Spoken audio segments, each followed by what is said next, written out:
Shalom semua. Oke. Kita buka sama-sama Yesaya pasal yang ke-7 ayat 10 sampai ayat 14. Ada sebuah kata yang sangat indah di Alkitab dan kata ini namanya Immanuel. Dan kata Immanuel ini adalah kata yang hanya diberikan kepada dua orang dan yang satu di perjanjian lama, satu di perjanjian baru. Dan ada dua respon dari kedua orang ini. Karena Immanuel itu artinya penyertaan Tuhan. Banyak orang tidak pernah mengejar penyertaan Tuhan karena yang dia kejar adalah jawaban doa. Mengejar jawaban doa itu sah-sah saja, tetapi itulah perbedaan antara orang agama Kristen dengan orang Kristen. Orang agamawi akan selalu mengejar jawaban doa. Dia menganggap bahwa Tuhan adalah sosok yang dia bisa minta-minta dan pemuka agama itu adalah sosok perwakilan daripada Tuhan. Itu sebabnya banyak orang yang akhirnya mengkultuskan pemuka agama. Kalau di dalam ranah kekristenan, akhirnya seringkali banyak orang datang ke pendeta, minta-minta didoakan. Gak masalah dan tidak salah minta-minta didoakan. Tetapi banyak orang akhirnya tidak pernah mengaktifkan imannya, karena mereka berpikir bahwa kuasa yang di dalam saya itu tidak sebesar kuasa di dalam dia. Akhirnya yang terjadilah perbedaan antara orang agama Kristen dengan orang Kristen. Orang Kristen artinya pengikut Kristus. Orang agama Kristen banyak. Nomor 1 di dunia kok. Setiap hari 74.000 orang memeluk agama Kristen. Baik itu dari status sosial, baik itu dari sebuah kelahiran, atau orang yang pindah agama. Tapi yang namanya pengikut Kristus itu adalah orang yang betul-betul adalah the follower of Christ. Orang itu adalah orang yang mengejar isi hati Tuhan. Dan orang Kristen adalah orang yang akan bilang begini, saya lagi menunggu jawaban doa. Tetapi yang terpenting adalah selagi menunggu jawaban doa, saya menikmati penyertaan Tuhan di dalamnya. Itu yang paling dahsyat. Kalau orang hanya mengejar jawaban doa, dia nggak pernah paham bahwa ketika jawaban doa diberikan itu adalah kedaulatan Tuhan. Ketika jawaban diberikan, Tuhan sudah punya 4 jawaban. Iya, tidak. Kemudian ada jawaban yang diganti sama yang lain, minta A diganti B. Dan ada juga jawaban yang nanti dulu nak.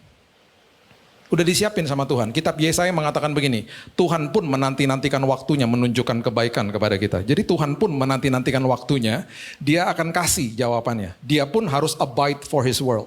Makanya Mazmur 138 mengatakan firman-Mu melebihi namamu. Karena dia harus tahu bahwa dia juga harus mengerti dan dia harus membuat kita mengerti maksudnya bahwa ketika jawaban doa diberikan, kita harusnya paham walaupun di hari itu kita bilang begini, kok gini sih dapat jawabannya? Mungkin hari itu kita nggak suka karena tidak sesuai sama keinginan kita.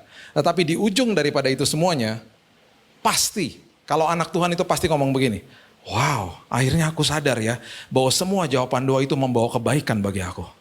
Karena semua jawaban doa pasti membawa kebaikan.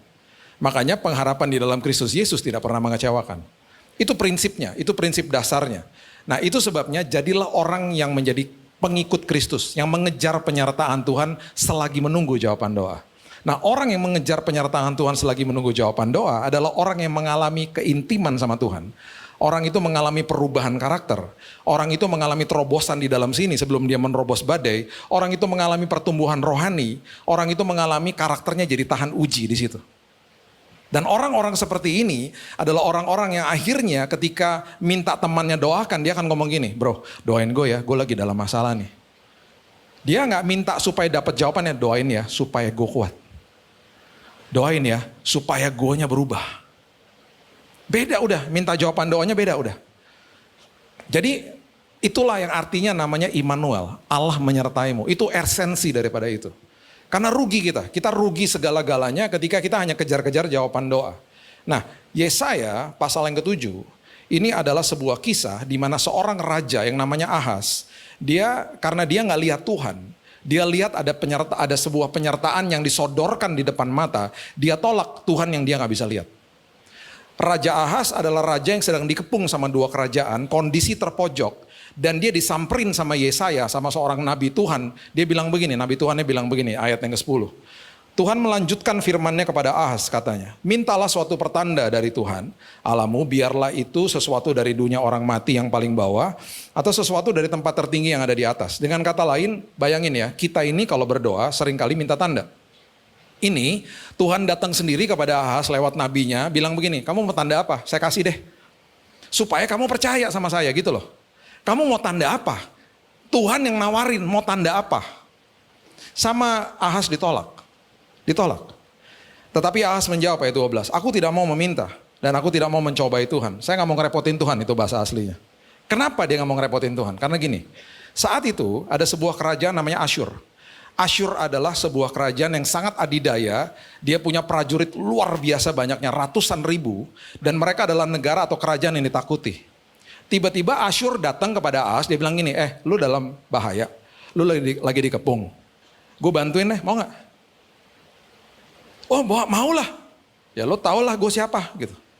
Jadi akhirnya Ahas bilang sama Yesaya, udah gak usah. Dengan kata lain, Tuhan gue gak bisa lihat.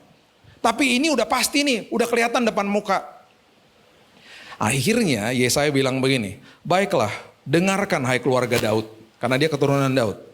Belum cukupkah kamu melelahkan orang, dan juga dikatakan sehingga kamu melelahkan Allahku juga. Maksudnya gini, melelahkan Allah itu bukan secara letterlek melelahkan Tuhan, bukan. Maksudnya nanti kalau kamu udah mentok, ujung-ujungnya kamu juga balik ke Tuhan.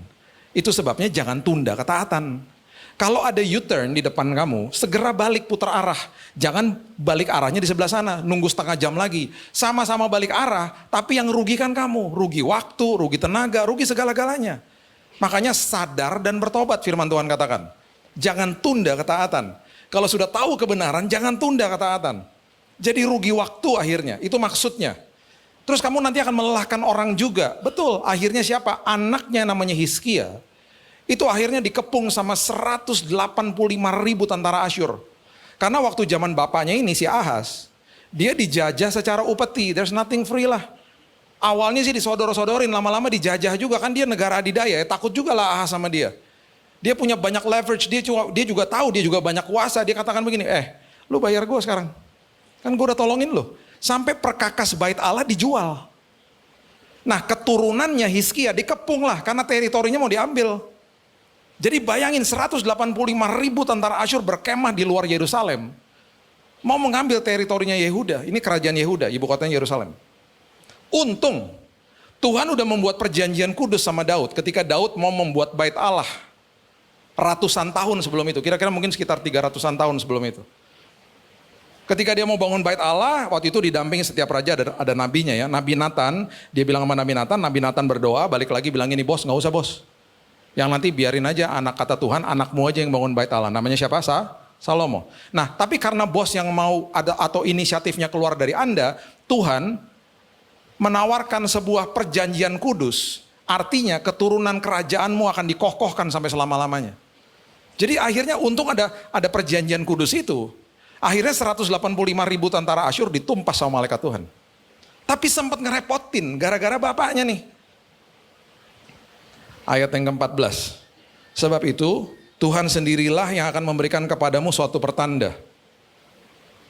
Udah ditolak ya. Gak usah lah. Gak usah minta-minta tanda. Tuhan datang lagi kepada dia bilang gini, I'm gonna give it anyway. Saya akan kasih juga kepada kamu. Luar biasa coba. Nah tandanya, itu sesuatu prophetic word. Sebuah kalimat yang sangat profetik. Dan kalimat ini adalah sebuah kehormatan yang diberikan kepada Ahas. Karena dia kasih tahu begini, sesungguhnya Tuhan yang mau menolong Anda. Ya, Tuhan ini, kalau saya bisa tambahkan ya, 700 tahun lagi setelah saya ngomong sama kamu nih, Yesaya bilang, seorang perempuan muda akan mengandung dan akan melahirkan seorang anak laki-laki dan ia akan menamakan dia Immanuel. Tuhan yang mau menolong Anda, dia akan hadir menjelma jadi manusia 700 tahun setelah ini. Dan dia akan menyelamatkan bukan sekedar Anda, seluruh dunia. Lewat karyanya di kayu salib. Itu sedahsyat itu Tuhanmu yang mau menolong kamu. Namanya disebut Immanuel. Ditolak dong sama dia. Gak mau. Karena apa? Ngejar-ngejar jawaban doa. Ngejar-ngejar, udahlah yang pasti-pasti aja. Cepet-cepet aja lah. Gak usah ada penyertaan-penyertaan segala-galanya. 700 tahun setelah itu. Firman yang sama diberikan kepada seorang. Namanya Yusuf. Ditulis di Matius pasal yang pertama. Ayat yang ke-20 firman Tuhan katakan begini. Tetapi ketika ia mempertimbangkan maksud itu, malaikat Tuhan nampak kepadanya dalam mimpi dan berkata, Yusuf anak Daud, janganlah engkau mengambil Maria sebagai istrimu, sebab anak yang di dalam kandungannya adalah dari Roh Kudus. Ia akan melahirkan anak laki-laki dan engkau akan menamakan dia Yesus karena dialah yang akan menyelamatkan umatnya dari dosa mereka. Hal itu terjadi supaya genaplah yang difirmankan Tuhan oleh Nabi, kalau saya bisa tambahkan 700 tahun sebelum ini. Yang sudah difirmankan oleh Yesaya 700 tahun sebelum ini. Sesungguhnya anak darah akan mengandung melahirkan seorang anak laki-laki dan mereka akan menamakan dia Immanuel. Di sini dikasih tahu artinya Allah menyertai kita. Bapak Ibu, Maria itu didatengin sama malaikat. Orang kalau lihat langsung pakai mata jasmani lebih gampang untuk percaya. Didatengin sama malaikat ke rumahnya. Malaikat masuk ke rumahnya dia. Udah gitu Maria masih punya waktu untuk merenungkan apa yang malaikat katakan di rumahnya Elizabeth. Yusuf enggak. Yusuf dapat mimpi. Mimpi yang dikasih. Saat itu pengertian seorang yang hamil sampai saat ini juga pengertian di dalam otaknya manusia juga sama. Persepsinya juga sama. Contoh, misalnya kita punya teman. Teman kita baru tunangan. Tiba-tiba kita datangin teman kita bilang ini, bro, itu tunangan lo hamil ya, perutnya gede. Terus teman kita ngomong gini dengan senyum, iya tapi bukan dari gua. Kalau tenang banget, emang dari siapa? Dari Roh Kudus, doain ya semoga semuanya lancar-lancar ya. Kita kan ngomong apa? Lu sakit jiwa, lo agak lainnya sekarang ya. Lu udah cek jiwa gak? Pasti kan gitu. Kalau gak kita nganggap dia aneh, dia gokil, dia gila gitu ya. Atau gak kita akan bilang, lu bohong, udah sesederhana itu kan. Nah Yusuf, hidup di saat itu, dia itu diperhadapkan dengan yang namanya Taurat. Ada Talmud yang mereka biasanya lakukan. Pertunangan itu selalu terjadi di sinagog. Dan pertunangan itu dianggap sakralnya luar biasa di kalangan Yahudi. Untung ada penjajahan Romawi. Yang seringkali memakai sebuah sistem namanya Pax Romana. Artinya udahlah damai-damai aja. Lu jangan pakai Talmud yang ngerajam orang. Itu harusnya dirajam sama batu Marianya. Kalau ketahuan hamil. Cuman karena ada Pax Romana ini mereka bilang udahlah damai-damai aja jangan gitu-gitulah gitu. Itu agak-agak keredam memang. Kalau enggak capital punishment udah tuh. Jadi dia tuh berhadapan sama gitu tuh. Kita harus ngerti kulturnya, dia berhadapan sama begitu. Dan dia dengan hebatnya bilang apa? Aku percaya Tuhan. Makanya ya, level daripada orang yang percaya, itu level yang paling bawah. Itu sama seperti Ahas. Dan itu semuanya manusiawi loh. Nggak lihat, nggak percaya. Manusiawi. Gue nggak lihat, ya gue nggak percayalah. Manusiawi, Ahas. Level di atasnya udah lihat tapi nggak mau percaya. Siapa? Petugas kuburnya Yesus. Ngelihat prosesi kebangkitan terjadi di depan mereka sampai mereka udah kelojotan sampai wah beneran nih.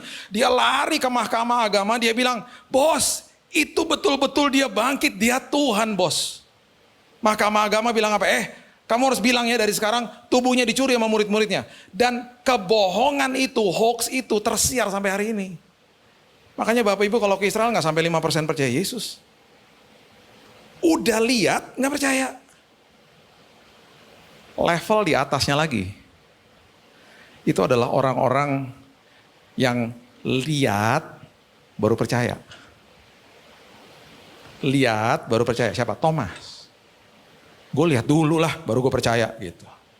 Makanya perhatikan ini baik-baik. Dari panca indera kita. Kan ada 5 panca indera ya.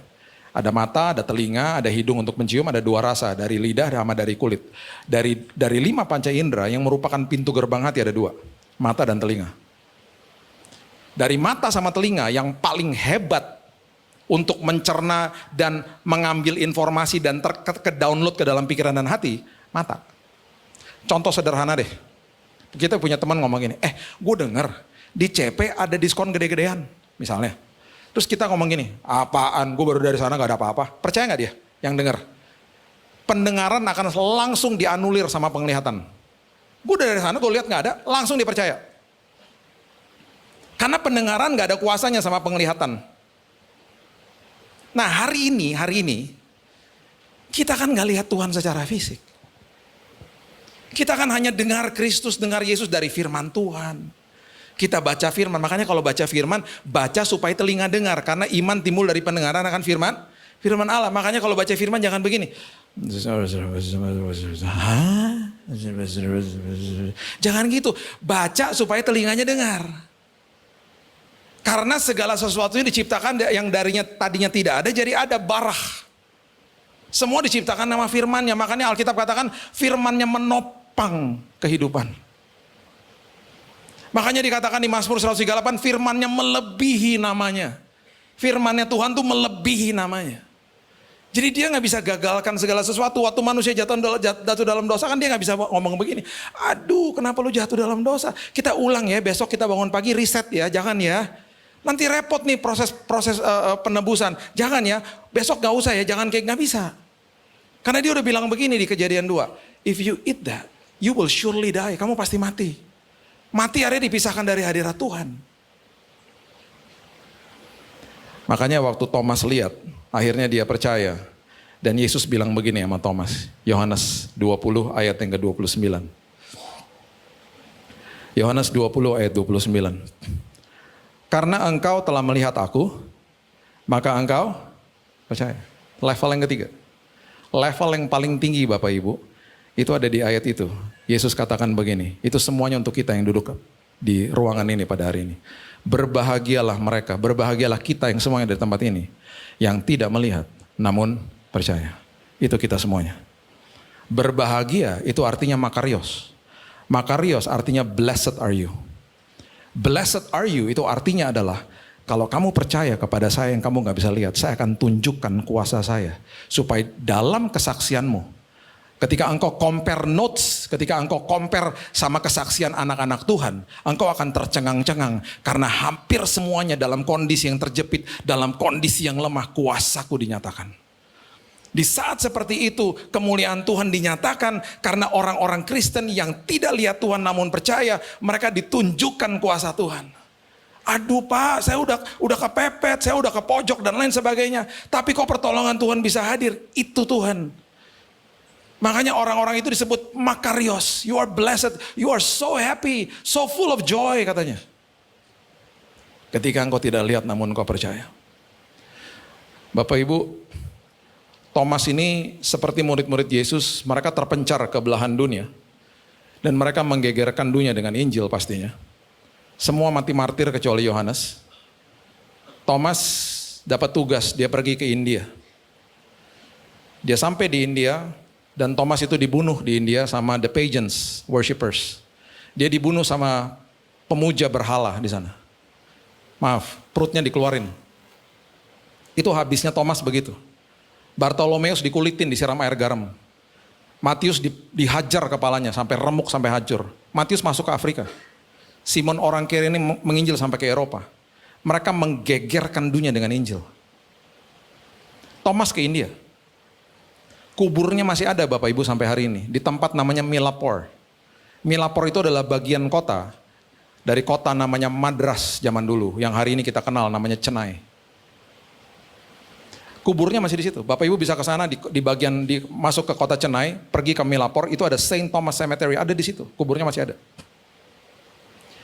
Di tahun 1930, ada sepasang suami istri datang dari kota itu ke Indonesia.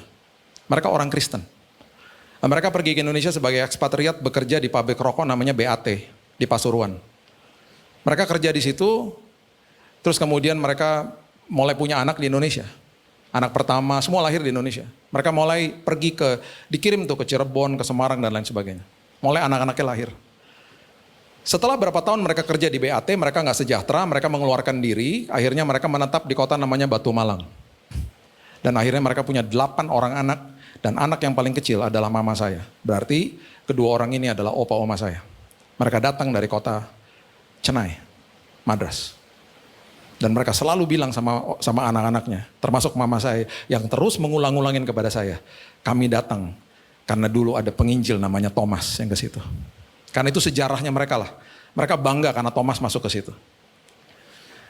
Sebelum mereka meninggal di kota Batu Malang, mereka sempat mendirikan gereja, dan gerejanya masih ada sampai hari ini. Di tahun 1939, namanya Pinkersterk zaman itu, zaman Belanda, sekarang disebut GPDI. Sebelum mereka meninggal, mereka kasih tahu kepada 8 orang anaknya, sebarkan Injil ke Indonesia lewat literatur. Mereka nggak tahu satu hari akan ada sosmed. Tapi visinya mereka luar biasa karena mereka bilang gini, kalau lewat literatur, kamu bisa kirim literatur, traktat, buku ke seluruh Indonesia, Injil bisa didengar oleh semua orang.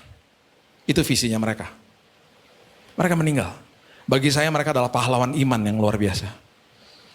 Akhirnya 8 orang anak ini sebagai yatim piatu menjalankan gereja. Mereka betul-betul tidak ada background teologi dan lain sebagainya. Mereka berusaha untuk menopang gerejanya dengan keuangan yang sangat sederhana. Mereka betul-betul sangat miskin. Dari 8 orang anak tengah itu seorang pria, cuma satu-satunya. Dia bilang sama kakak dan adik-adiknya, biarkan saya pergi ke Jakarta. Terakhir tahun 50 udah mau masuk tahun 60. Biarkan saya pergi ke Jakarta, saya mengadu nasib. Doakan saya berhasil, saya bisa bawa kamu ke Jakarta. Dia pergi ke Jakarta. Sampai di Jakarta, dia cari-cari kerjaan, tiba-tiba dia dipanggil sama sebuah perusahaan kopi untuk bisnis kopi. Dia bisnis kopi, terus lama-lama dia lihat celah-celahnya, dia keluar, dia mulai buat usaha sendiri. Dia mulai agak-agak berhasil, kemudian ada uang cukup, dia mulai kasih tahu sama kakak dan adik-adiknya, ayo ke Jakarta aja. Jadi mereka semua diboyong ke Jakarta, cuma satu tinggal di Batu Malang untuk terus mengembalakan gerejanya. Termasuk mama saya pindah Jakarta semuanya. Satu hari mama saya bergabung di sebuah gereja namanya GPDI Ketapang tahun 60-an. Lagi nyanyi di paduan suara, dia kepincut sama seorang pria dari Manado namanya John Lantang. Si John Lantang ngelihat si Ibu Min Daniel ini yang satu kulitnya gelap orang India, satu kulitnya terang, kulitnya putih orang Manado. Lihat-lihatan jatuh cinta menikah jadilah saya. Oke. Istri saya orang Cina, anak saya gado-gado ya. Nah, waktu papa saya masuk ke dalam keluarga, dia bantuin tuh usaha kopinya. Nah, satu hari di tahun 67, mereka meeting. Keluarga besar ini, kakak beradik. Mereka bilang begini, yuk kita realisasikan apa yang papa mama kasih tahu sama kita. Kita buat yayasan aja ya. Dengan uang yang ada, kita mulai buat sebuah yayasan, kita bangun, kita sewa tempat kecil buat buka toko buku. Kan harus lewat literatur katanya begitu. Jadi mereka buat yayasan namanya Immanuel dan terbentuklah saat itu tahun 67 toko buku Immanuel. Mungkin ada yang pernah ke sana, saya nggak tahu. Nah, kemudian mulailah terjadi juga penerbitan, buku-buku mulai disebarkan, tulisannya ada logonya Immanuel. Karena mereka bilang gini, Allah menyertai kita. Mereka berdoa, mereka tinggal bareng di deket-deketan, mereka tinggal di daerah Metropol. Kalau Bapak Ibu pernah ke Jakarta Pusat, ada Metropol, itu daerah Megaria namanya dulu, sebelahnya sekarang ada gereja Isal Masih, itu dulu rumah saya di situ. Tahun 75 dihibahkan ke gereja, kami semuanya pindah. Kalau masuk ke Metropol, di belakang ada flat 3, itu adalah apartemen pertama di Jakarta, mereka tinggal nyewa di situ. Nah, mereka buka toko kecil, berapa kali berapa saya juga lupa, kecil banget di Metropol itu. Itu toko buku Immanuel pertama kali berdiri. Oke? Dengan berjalannya waktu, mama saya kalau malam-malam kalau berdoa saya nggak pernah lupa dia ngomong gini, ayo doain ya, semoga ini cepat-cepat berhasil bisnis kopinya katanya. Karena bisnis kopinya ini menopang pelayanannya. Karena pelayanannya nggak ada duitnya lah. Ini sementara keluarga besar, hidup di Jakarta. Satu hari, di tahun 71, tiba-tiba di kantor kopi, yang di situ juga, memang di rumah juga kantornya, mereka dapat telex. Dapat telex dari Amerika mengatakan begini, kami adalah gerai kopi di Amerika dan kami mendengar bahwa ada kopi enak di Indonesia namanya Bin Sumatera. Tolong kirimin sampelnya, kami mau coba. Telex. Adik-adik yang nggak tahu telex nanti di Google aja ya. Itu kalau dulu saya ngeliatin mesin telex, itu ketika pesannya masuk ke telex, dia akan ngetik sendiri kayak mesin tik. Kalau salurannya nggak baik, dia akan nyetop sendiri. Terus kita nungguin aja gitu. Ya elah, ngegantung banget sini beritanya. Terus lagi, oh gini. Terus kita nunggu lagi garis berikutnya. Lu ribet banget deh. Kalau WhatsApp kan enak langsung terus semuanya kita terima. Ini enggak, itu telex.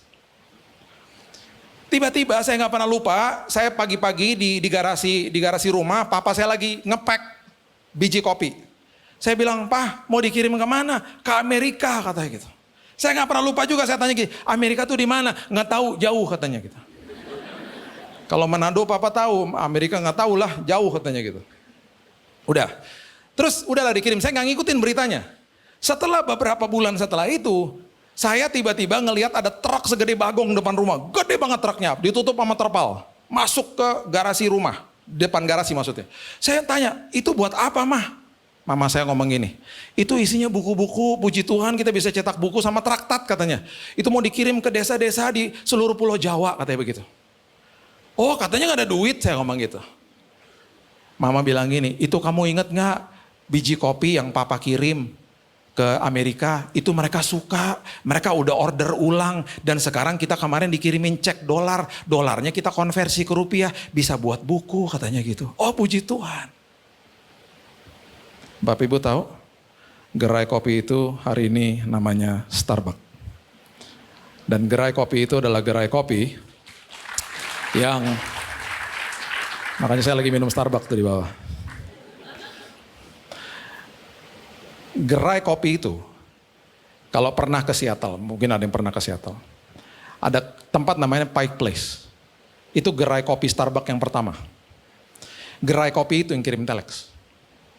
Kalau Bapak Ibu pergi ke situ, logonya masih coklat. Karena dia, Starbucks itu berdiri tahun 71. Persis di tahun itu mereka kirim telex. Dan kalau ke sana, itu orang kecil tokonya, orang cuma ngantre gitu ya, masuk beli kopi, kemudian foto di situ karena ini terus memorabilia-nya tulisannya the first Starbucks store gitu. Mereka cuma foto selfie terus keluar gitu. Gitu itu tuh tokonya tuh. Saya berkali-kali ke sana. Sampai kenal sama GM-nya. Ngobrol-ngobrol setiap kali ngomong mau minum kopi bareng, nukar-tukar informasi karena saya suka kopi ya. Jadi kita menimba ilmu lah bla bla bla ngobrol sampai dia pernah ngomong gini sama saya. Sayang Bill, sayang ya, telexnya lu udah enggak ada, dia bilang gitu. Kalau tuh telex masih ada, gue pajang tuh di museumnya Starbucks katanya gitu. Makanya Bapak Ibu kalau pergi ke Starbucks, nanti coba lihat deh, ada whole beans coffee 250 gram segini, biji kopi, pasti tulisannya Sumatra Coffee. Itu pertama kali tahun 71 yang kirim sampel itu papa saya. Sekarang saya cuma mau kasih tahu inilah sama kita. Tahun itu HP nggak ada, email kagak ada, internet nggak ada, kok bisa telex masuk ke situ? Di dalam penyertaan Tuhan, Tuhan bisa pertemukan kita dengan kesempatan yang tepat, dengan orang yang tepat untuk membawa kepada tujuan yang tepat. Itu Tuhan. Kalau saat itu Tuhan bisa buka jalan seperti begitu, apapun dan siapapun, tidak ada satupun orang yang bisa membatasi Tuhan. Gak bisa. Kita terkesima, kita lihat, wow. Dan beberapa minggu lalu saya ada meeting di Metropol yang dulunya Megaria. Saya pas lagi turun dari mobil, saya lihat bekas toko kita zaman itu. Sekarang menjadi outletnya Starbucks. Sampai fotoin saya kirim ke grup keluarga, guys coba lihat nih. Aduh, we came all around. Sampai tiba-tiba memang Tuhan udah mempertemukan kita dengan Starbucks dari zaman dulu lah. Ya. Jadi saya cuma mau kasih kekuatan ini sama kita. Bahwa Allah Immanuel, penyertaan Tuhan tuh gak pernah gagal sama hidup kita. Kalau ada pintu tertutup dalam hidupmu, jangan-jangan ada bahaya di belakangnya. Jangan komplain. Nanti Tuhan akan siapkan pintu yang dia buka. Di baliknya ada perkenanan Tuhan yang luar biasa yang dia sudah siapkan bagi kita. Jadi tenang aja. Karena itulah Tuhan. Dia selalu membawa kebaikan bagi hidup kita. Ya, saya tutup dengan ini. Tahun lalu saya ada undangan khotbah di Pacific Place. Di hari Selasa jam 7 malam. Saya tinggal di Jakarta Pusat. Hari kerja jam 7 malam berarti saya harus pergi jam 6 sore. Karena 1 jam pasti. Saya keluar dari kamar, saya cari ke meja kerja saya, kunci mobil nggak ada. Kunci mobil di rumah saya kalau nggak ada berarti ada di tas istri. Karena istri saya lupa ngeluarin, sering banget lupa ngeluarin kunci mobil. Masalahnya tas istri nggak ada karena istri nggak ada. Jadi saya panik. Aduh, ini pasti di tasnya dia deh. Saya telepon. Sayang kamu di mana? Aku lagi meeting, udah jangan ganggu. Tunggu dulu, coba cek di tas ada kunci mobil nggak? Terjadilah mengheningkan cipta. Tiba-tiba ada suara begini, Tuhan Yesus. Nah, kalau dia bilang Tuhan Yesus itu berarti kunci di situ.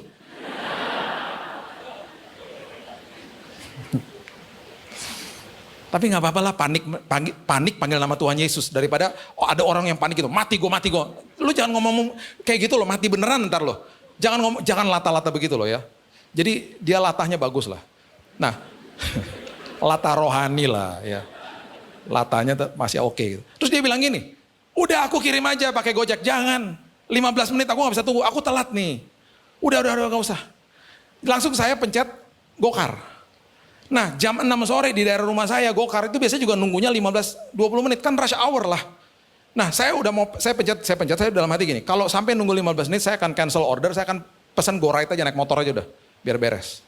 Saya pencet GoCar, tiba-tiba nggak sampai semenit, Tintin di depan rumah. Ih, seperti dia udah nungguin dari tadi kayaknya di situ. Seneng dong hati saya, langsung saya bergegas masuk ke mobil, saya bilang, "Mas, apa kabar?" Gitu, saya masuk. Saya duduk di belakang, masnya di sini. Di aplikasi GoCar saya nggak pakai nama saya. Jadi dia begini, dia ngeliatin HP dia gini.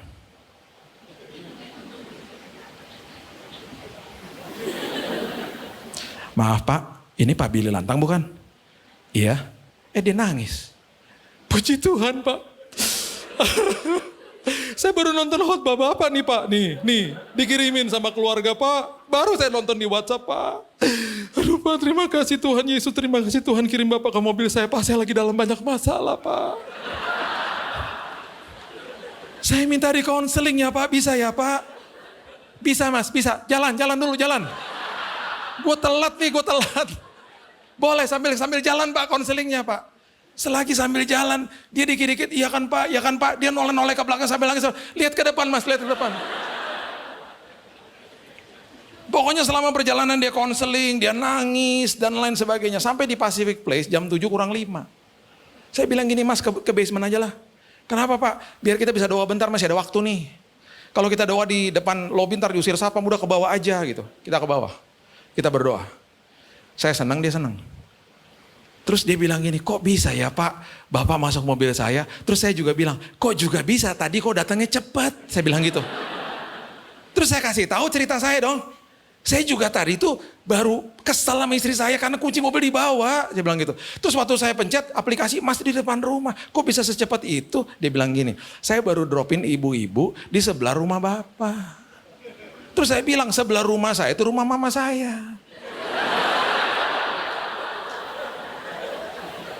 Tahu adik saya Jesse pernah khotbah sini kan? Nah, Jesse tinggal sebelah sama mama saya. Saya tanya, "Yang kamu dropin barusan itu ibu-ibunya tua atau muda?" "Yang muda itu istri adik saya." "Iya, dia baru keluar mobil Pak, tiba-tiba aplikasinya punya ting, sebelah rumah." "Itu Tuhan dahsyat ya Pak, mempertemukan kita." "Iya." Selesai, kita berdoa, kita peluk-pelukan. Mana saya mikir pagi-pagi bangun mau peluk supir Gojek ke GoCar saya. God bless you. Okay. Saya masuk ibadah, istri saya WhatsApp, "Ini merasa bersalah kan? Sayang, ntar aku jemput." Oke. Dia jemput, perjalanan pulang saya ceritain yang barusan nih. Dia ngomong gini, "Makanya kalau kunci di dalam tas berarti Tuhan punya maksud." Enak aja.